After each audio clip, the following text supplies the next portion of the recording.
So you started your website, but you don't like it anymore as in terms of template that you've selected. So you want to change to something else. How do you do that? So first of all, click on this button up top.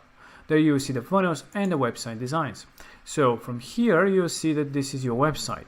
Now, you cannot change the template of that website because it's different design, different elements that you have there. So you can just create a new website with a new design that you like. So just click on create a new website, click on yes, and you'll be asked to select a template for the new site that you're building.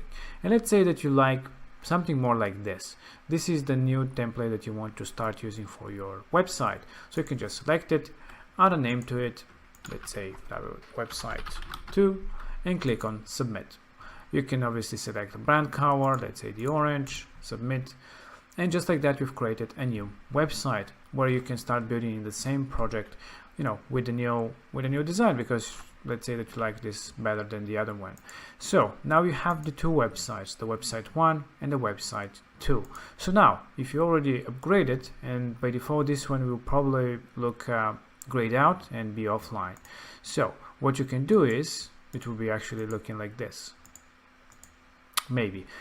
So this is still active and this is inactive. So all you have to do is go and inactivate this website and activate the new one that you just created.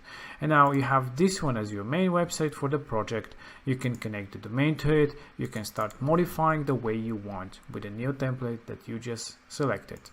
And the great thing is that you still keep your old website, because there you might have some information that you want to keep. You want to copy some different elements and things, and you can transfer them to the new website that you just created with a new template.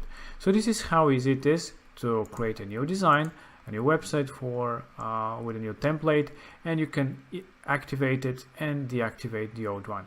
This way you can swap, you can clone this website, for example, duplicate it, build another version, test it out, and you can activate the different versions whenever you decide.